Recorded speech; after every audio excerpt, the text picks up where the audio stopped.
Welcome to amazing Divyani vlogs. हम आ चुके थे निधि वन। प्यारी लाल की जय हो, जय हो, जय हो। और आपने भैया जंगल के भीतर प्रवेश किया। ये निधिवन नाम का जंगल, ये वही स्थान है जहाँ से लगभग 6000 साल पहले भगवान श्री कृष्ण ने 16108 सखियों की मनोकामना पूर्ण की इस वन में महाराज रचाया। वही लीला आज भी इस वन के अंदर रिपीट होती है, दोहराई जाती है। भगवान जब 16.5 साल की आयु में ब्रह्मंडल से द्वारका जा रहे थे तो भगवान की सखियों ने भगवान से वचन लिया, तेरे कहने से हमने 6 महीना रास रचाया कृष्ण, अगर तू हमारे कहने से रोज रात को भी जंगल में नहीं आ सकता तो हम यहाँ पेड़ नहीं बनेंगे। भगवान को वचन मानना पड़ा और उसी वचन की वजह से गोपियाँ दिन भर इस जंगल में वृक्ष बनकर रहती हैं और रात में भगवान को नंद भवन से यहाँ रास रचना। भगवान रात में नंद भवन से आते हैं, माता योग माया की कृपा से अपने शरीर से 16108 कृष्ण बनाते हैं। ये जो वृक्ष हैं ये वन तुलसी के वृक्ष, ये सभी हमारी तुम्हारी माता बहन यानी गोपी स्वरूप लेते हैं। राधा कृष्ण गोपी कृष्ण रास रोज रात में यहाँ होता है। रात में रास के चलते बंदर कीड़ा मकोड़ा जीव जंतु पशु पक्षी कोई इस जंगल में नहीं रुक सकता है। हमारी आपकी क्या चलती है। और इस जंगल की जो निधि का अर्थ सरल भाषा में सर खजाना है। तो इस जंगल का जो खजाना है वो यहाँ की पत्ती लकड़ी है। कोई भी स्त्री नाचती है, रास करती है, शरीर से कुछ ऐसा श्रृंगार होता है जो ना चाहती वो भी गिर जाता है। वो गोपियों का श्रृंगार साधारण नेत्रों से पत्ती लकड़ियों के रूप में नजर आता है। पत्तियों को यमुना में बहा देते हैं, लकड़ी से निधन की तुलसी की माला बनाई जाती है जो इधर का खजाना और वृंदावन का साक्षी है। हिंदू धर्म के दूसरे वेद चतुर्वेद में लिखा, गुरु के बिना ज्ञान आधा, सिंदूर के बिना सुहाग आधा और साक्षी के बिना तीर्थ आधा होता है। अब गंगा जी जाओ, गंगा जी मिलाओ, मान्यता नहीं होती। ऐसे ही 4 धाम की 4 निशानी। जगन्नाथपुरी उड़ीसा जाती है, कड़ी चावल का भोग लगता है, नारियल की छड़ी मिलती है। बद्रीनारायण उत्तराखंड में चनीर की दाल का भोग लगता है, तांबे का कंगन मिलता है। रामेश्वरम साउथ इंडिया में पंचामृत से अभिषेक करते हैं, मोरपंख मिलता है। और द्वारिकाधीश गुजरात में लड्डू मठरी का भोग लगाते हैं, गोपी चंदन होता है। ऐसे ही हमारा वृंदावन, ये 4 धाम के माता पिता का है। भगवान ने अपने माता पिता को वृंदावन में बैठे बैठे 4 धाम खाए थे। एक पेड़ वृंदावन लगा, डाल गई जगन्नाथ, फूलन फूली द्वारिका, फल लगा बद्री। तो यहाँ का प्रमाण है इस जंगल के लिए जो नंद जी के घर से मिलता है, माखन मिश्री का रस लगा। इसी माला का 5 दाना, ऐसा कहते गले को या हाथ कुंजन से धारण करने से अन्न वाले को अन्न, धन वाले को धन, भक्ति वाले को भक्ति और मुक्ति वाले को कृष्ण।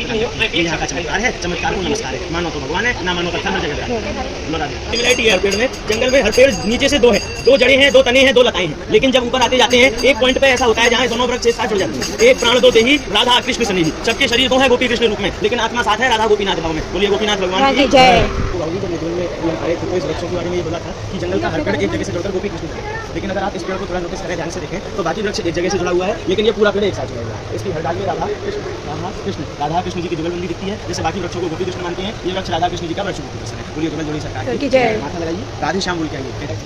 आप लोगों ने भैया ललिता सखी का नाम तो सुना होगा। सभी सखियों में अष्ट सखियां प्रिय थी और ललिता विशाखा अति प्रिय थी। महाराज के चलते सभी सखियों को प्यास लगने लगी थी। यमुना नदी में जाया नहीं जा सकता था, आधी रात का समय था। तब बिहारी जी ने अपनी बांसुरी से वन के अंदर ये कुंड बनाया। कुंड का जल सर्वप्रथम ललिता सखी ने पिया, इसके निरीक्षण के लिए, टेस्टिंग के लिए। कुंड का नाम हुआ ललिता कुंड। पहले कच्चा था, गोबर मिट्टी से बना हुआ था। कलकत्ता के सेठ हरगुलाल ने ईंट पत्थरों से इसे पक्का बनवाया। अपने माता पिता परिवार का नाम वृंदावन में अमर कराया। शरीर को, देह को, बॉडी को काल खा जाता है, लेकिन नाम ऐसी चीज है जो सदा को धरती पे अमर हो जाता है। आज भी नियम बताते हैं, चलो चलेंगे वृंदावन धाम और करेंगे अमर अपने माता पिता का नाम। इसलिए क्योंकि जब तक वृंदावन धाम रहेगा हमारे माता पिता का वृंदावन में नाम रहेगा। ये नाम का तीर्थ है। बोलो वृंदावन बिहारी लाल की जय। और राधे राधे।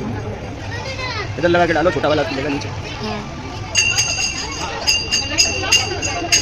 ठीक है बाबा, वो आनंद ले बिहारी लाल की जय। बिहारी लाल की जय। हमारा दर्शन करेंगे हमारे कृष्ण जी और बलराम जी, अर्थात बांके बिहारी और वृंदावन बिहारी जी की प्रकट भूमि। आप सबने तानसेन का नाम सुना होगा। अकबर के दरबार में संगीतकार था, विजय था, 9 रत्नों में एक। उनके संगीत में गुरु थे, नाम था संत हरिदास जी, जो द्वापर युग में ललिता सखी थी, लेकिन उन्होंने कलयुग में भगवान के प्राकट्य में सहयोग करने के लिए संत स्वरूप में अवतार दिया। सन 1535 में इस जंगल के सेंटर में बैठकर 12.5 वर्ष संगीत किया और अपने संगीत की तपस्या से जमीन के नीचे से 2 विग्रह, 2 मूर्ति बने, कृष्ण जी और बलराम जी। जगत जानता है कृष्ण टेढ़ा ठाकुर, उसने कोई काम सीधा नहीं किया। टेढ़े शब्द से ब्रजभाषा में कहते हैं बांका, तो कृष्ण का नाम हुआ बांके बिहारी। बांका जो अर्थ है उसका मतलब होता है टेढ़ा। आज भी जाके बिहारी जी को देखो तो 5 जगह से टेढ़े हैं, अपनी आंखों से, हाथों से, मुस्कान से, कमर से और पैरों से। लेकिन दूसरे बलराम, वृंदा मतलब तुलसी और वन मतलब जंगल, तुलसी के जंगल से प्रकट हुए वृंदावन बिहारी नाम हुआ। कृष्ण द्वारिका के राजा बने, ब्रज 84 कोस की बात दाऊ जी ने सुनाई। उन्हीं के नाम से वृंदावन बसा है और उन्हीं के नाम से 5500 मंदिर बसे हैं। तो वृंदावन भी गाते चलाते आए, उसमें भी जगह का नाम भूल लिया। हमारे राजा की अर्चना करी, कैसे करी? ये प्रेम से बोलिए वृंदावन की जय। का दर्शन हम आपको नंद भवन में कराएंगे। बोलो राधे जोड़ी सरकार की जय। रानी के रंग महल का श्रृंगार घर का 6 महीना महाराज रचाने के बाद में अंतिम रात्रि को बिहारी जी और राधा रानी ने इस कक्ष में विश्राम आराम किया और भोर होने से पहले हमारी राधा रानी का 16 श्रृंगार कृष्ण कर गए। जो नियम आज भी रिपीट हो रहा है, दोहराया जा रहा है। कमरे में चंदन की लकड़ी से बना हुआ चांदी का बिस्तर है, बेड है, जिस पर मंदिर बंद करने से पहले सैया सजाते हैं, श्रृंगार बिछाते हैं। चांदी के बर्तन में यमुना जल, 2 पान, 2 दातुन, 8 लड्डू और 16 श्रृंगार सजा के 2 बड़े दरवाजों पे 7 ताले लगा के 9 बंधनों से मंदिर को बंद कर देते हैं। जब हम और आप सुबह मंगला आरती का दर्शन करने आते हैं 5:30 बजे हमारे तुम्हारे सामने 7 ताले, दोनों दरवाजे खोले जाते हैं। दिखाई पड़ता है सारा बिस्तर सिमटा हुआ, पानी का पात्र फैला हुआ, दातुन यूज की हुई, पान चबे हुए, श्रृंगार बिखरा हुआ और 8 लड्डू आधे आधे खाए मिलते हैं। राधा रानी का श्रृंगार अभी मैया चढ़ाओगी आपको वापस मिलेगा, लेकिन भगवान के झूठे लड्डू और ओढ़ी हुई ओढ़नी यहाँ की तुलसी की माला के साथ नंद भवन से मिलेगी। बोलो जुगल जोड़ी सरकार की जय। मैया करती है, लेकिन प्रसाद को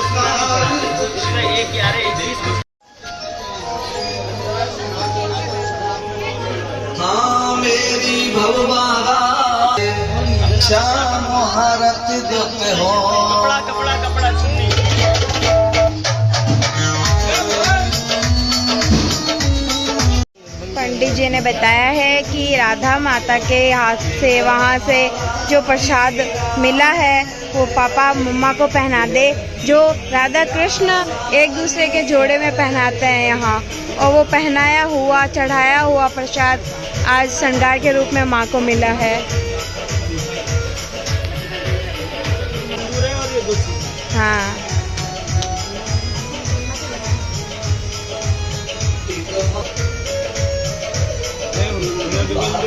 सरकार की जय जय। बलिहारी का वेश बनाया श्याम चूड़ी बेचने आया। राधे राधा रानी और भगवान कृष्ण का पेड़ों में दर्शन किया था, जो पूरा पेड़ एक साथ जुड़ा हुआ है। उसी प्रकार से आप लोगों ने सुना होगा कि शिव जी भोले बाबा भी भगवान के साथ रास रचाने आए थे। भोले बाबा बन के नहीं आने दिया था तो गोपी बन के आए थे, नाम रखा गया था गोपेश्वर। तो गोपेश्वर भोले बाबा जब जंगल में आए और जंगल में आके रास किया, जैसे तब किया वैसे वो आज भी करते हैं, रोज रात को आते हैं। जैसे भगवान श्री कृष्ण के साथ गोपियाँ नाचती हैं वो भी नाचती हैं, और जैसे गोपियों को पेड़ बनना पड़ता है भोले बाबा को भी बनना पड़ता है। पीछे हमने राधा कृष्ण देखे, ये गोपेश्वर कृष्ण का दर्शन है। हरि और हर, शिव और कृष्ण पूरे ब्रजमंडल में आपको एक ही जगह साथ में दिखाई देंगे। माथा लगा के राधे श्याम बोलते हुए हाथ जोड़ के नीचे से निकले।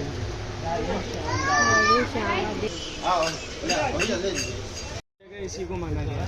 इसी जगह से भगवान श्री कृष्ण की 16,100 गोपियों ने रास पूर्णिमा से शरद पूर्णिमा तक 1 महीना भजन की। 1 महीने की भजन तपस्या से कृष्ण प्रसन्न हुए और नंद भवन से राधा रानी के साथ अष्ट गोपियों को भी लेकर आए। जब अष्ट गोपियों ने एंट्री की तब गिनती पूरी हुई 16,108, तब जाके रास चालू हुआ। वही लीला आज भी दोहराई जाती है। पहले राधा कृष्ण और अष्ट सखी रास मंडल से प्रकट होते हैं, जब ये जंगल के पेड़ गोपी बनना चालू करते हैं। दर्शन करके माथा लगाना। यहाँ कृष्ण नाचे, जगत को उंगलियों के इशारे पे नचाया। जंगल में भोले बाबा आए, उनको भी गोपी बन के नाचना पड़ा। जब इतनी बड़ी बड़ी हस्तियों की नहीं चली, हम तो साधारण मनुष्य हैं। चरणों में माथा लगाकर गोपी जैसी भावना से थोड़ा थोड़ा रास करेंगे। कहते हैं जो ईश्वर के सामने नाचते हैं उन्हें संसार के सामने नहीं नाचना पड़ता। बोलो रास बिहारी लाल की जय। और राधे राधे।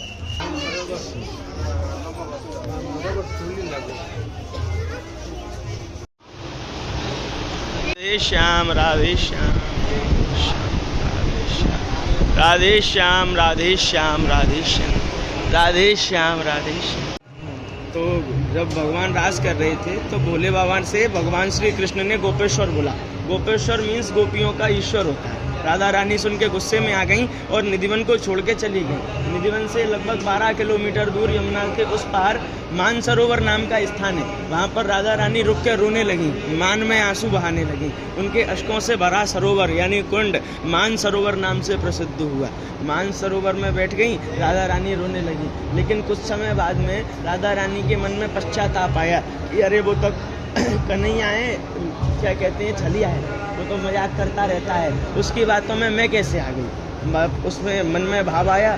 तभी उस समय राधा रानी ने आशीर्वाद भी दिया कि आज मैंने भगवान से मान किया है, आज आशीर्वाद देती हूँ जो भक्त इस कुंड के अंदर स्नान करेगा सभी प्रकार के मान से उसकी मुक्ति हो जाएगी। लेकिन राधा रानी को मनाने यहाँ से भगवान श्री कृष्ण जाने लगे। अब भगवान के संग भोले बाबा भी चलते हैं। भोले बाबा बड़े सादा सिंपल रहते हैं, भस्म रमा के और बाघ की खाल ओढ़ के इतना सारा भारी पोशाक और श्रृंगार पहने हुए थे। यहाँ से मानसरोवर तक पहुँचते पहुँचते थक गए और भगवान तो अंदर जाने लगे। बाबा ने कह दी लाला तू जा भीतर, तू मनाए के ला राधा रानी है, मैं तो बैठ गो, मुझे तो थका नहीं रही है। अब सबसे पहला स्थान भगवान ने मानसरोवर में लिया और मानसरोवर से राधा रानी को भगवान मना के लाए। अब राधा रानी मान तो वही रास करने के लिए, लेकिन कहने लगी जाने मुँह को परेशान करो, अब मैं जाए आती करूँगी। भोले बाबा के जैसे ही जंगल में लेके आए राधा रानी के साथ, भगवान की बांसुरी राधा रानी ने चुरा ली। अब राधा रानी ने भगवान की बंसी ली और कृष्ण बन के बंसी बजाई। भगवान के सामने अपनी धुन पे राधा रानी ने गोपियों को नचाया। भगवान देख के चौंक गए, हाथ जोड़कर कहने लगे श्री राधे तू बड़े भागिनी, कौन तपस्या कीन, 3 लोक तारण तरण सो तेरे आधीन। श्री राधे तू मेरी स्वामिनी, मैं राधे तेरा दास, जन्म जन्म मोह दीजियो श्री वृंदावन दास। माने तीनों लोगों का मालिक। हाथ जोड़कर राधा रानी को मालकिन कहने लगा। हृदय पिघल गया, करुणामयी है राधा रानी, आशीर्वाद दे दिया। गोविंद तूने जीवन भर लूटा, क्या लूटा मेरा माखन लूटा। मैं लुटेरों को आशीर्वाद नहीं देती, लेकिन तेरे भक्तों को देती हूँ। आज से जो हरि भक्त, जो कृष्ण भक्त वृंदावन को आए, तेरे 2 हाथों तेरे घर लुट के जाए। वो 2 हाथों से लुटाए, लेकिन मैं 2-2 लाख हाथों से वापस करूँ। तू लूटता रहे कम वक्त, मैं लुटाती रहूँ। यही सबसे बड़ा कारण है। हर मंदिर हाथ जोड़ दर्शन होता है और नंद भवन में नियम से बोलो वृंदावन बिहारी लाल की जय।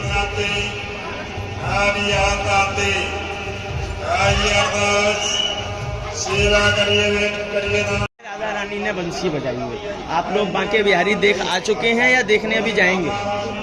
देख आए तो आप जिस बांके बिहारी का दर्शन कर कर आए, जिसको आप अपने मन से मुरली मनोहर बंसी बजैया चोरों का सरदार जाने क्या क्या कहते हैं, आपके हिसाब से आप जैसा उसे देख के आए, आपने किस रंग की बांसुरी उसके हाथों में देखी? ये एक छोटा सा प्रश्न। अब अंदाजा लगा दो, फिर मैं बता दूंगा। मुझे नहीं दिखी चलो, सबसे बढ़िया दर्शन हुआ है बहन का। आप लोग अब दोबारा जब भी जाओ, जब भी भगवान बुलाए, मेरे कहने से सबसे पहले उसके हाथों को देखना, क्योंकि वो चमत्कारी ठाकुर है कम वक्त। एक तो उसको जैसा सोच के जाओ ना, वो वैसा ही दिखाई देता है, और दूसरा उसके जिस अंग पे नजर लगा लो, ना ऊपर जाने देता है ना नीचे जाने देता है, या तो पर्दा लग जाता है या ढक्का लग जाता है। इसीलिए सबसे पहले हाथों को देखना। जिसे हम मुरली मनोहर कहते हैं, उसके हाथों में मुरली है ही नहीं। तब से लेके आज तक खाली हाथ बैठा है। बता, बंसी उसकी कौन बजा रही है? राधा रानी। तभी इनसे बोला जाता है बंसी छोड़ी। पूरे साल में खाली एक दिन मिलती है बिहारी जी को बांसुरी, और वो भी यहाँ से देने नहीं जाती। भगवान को मंदिर छोड़ के आना पड़ता है। बांके बिहारी राधा रानी से बंसी लेती हैं। शरद पूर्णिमा वाली रात को यहाँ पर बंसी बजाते हैं। वही लीला फिर पूरे साल रिपीट होती रहती है। दर्शन करेंगे और राधा रानी के, और नहीं, बांके बिहारी और वृंदावन बिहारी को प्रकट करने वाले संत हरिदास बाबा की समाधि का दर्शन करके माथा लगाना। यहाँ से चन्नामृत ले लेना, महाप्रसाद है। बोलो राधे राधे राधे। शादी के डबल बेड पर राधा रानी को श्रृंगार करते हैं, राधा रानी कृष्ण को श्रृंगार करती है जब रासलीला होती है भगवान। और जब स्वामी जी की समाधि बनी हुई है, सेवा करिए, दान करिए। सोचे समझे मान सकते हैं, लेकिन ब्रजमंडल के अंदर ये ऐसा नहीं है। इसमें यहाँ भी थोड़ा सा डिफरेंस है। हमारे ब्रजमंडल से जब 16.5 साल की आयु में भगवान जा रहे थे, तो गोपियों ने वचन दिया कि हमारे साथ रोज रास रचाने आए हैं। लेकिन ग्वाल बाल भी तो थे भगवान। अब भगवान के ग्वाल बाल कहने लगे, अरे कन्हैया, तो शर्म ना आ रही? तुम 100 जत्ते हमारे संग रहो, हमारे संग खेलो, हमारे संग लीला करी, हमारे संग माखन चुराया, मटकी फोड़ी। अगर तू चलोगे तो हमारा ना तो कोई राजा, ना कोई साथी, ना कोई प्रेमी, ना कोई दोस्त, ना कोई भगवान। तू चलोगे हम तो जीते जी लाश हो जाएंगे, हमारा क्या हो? भगवान श्री कृष्ण से पूछने लगे वो भगवान के भक्त और भगवान के मित्र। तो भगवान श्री कृष्ण भाव में आ गए।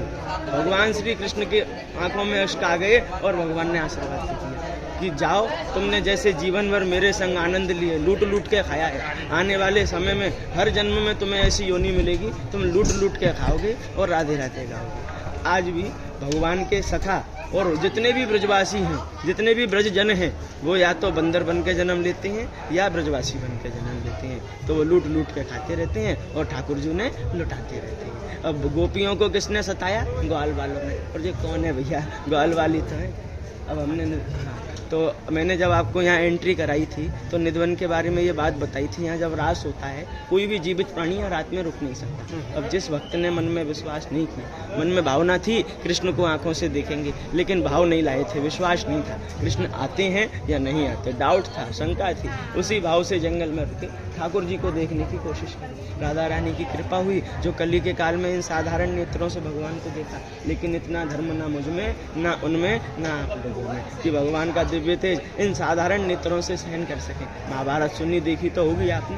महाभारत में जब भगवान ने अर्जुन को विराट दर्शन कराए थे तो अपनी आंख दे दी थी। जब उस युग में कोई नहीं झेल पाया, ये तो कली का काल है, दर्शन किया सहन नहीं कर पाए। निधवन की पावन भूमि में वृंदावन धाम में मुक्ति हो गई, गौलोक धाम के वासी बने। यमुना किनारे दाह संस्कार और यमुना में सीधा सीधा विसर्जन। क्यों? क्योंकि वृंदावन हंसने हंसाने का तीर्थ है, रोने वाला यहाँ कोई काम नहीं करते। अस्थि दान, पिंड दान, श्राद्ध दान, गुप्त दान सब गया पुष्कर, काशी, बनारस में। लेकिन वृंदावन जो वक्त आते वो माता पिता परिवार को 3 विचार लाते, या तो नाम का दान, या अन्न का दान, या गौ का दान। क्योंकि मैं नहीं बोलता हूँ, दानवीर करण कहकर गए, सोना चांदी आधा दान, अन्न दान महादान।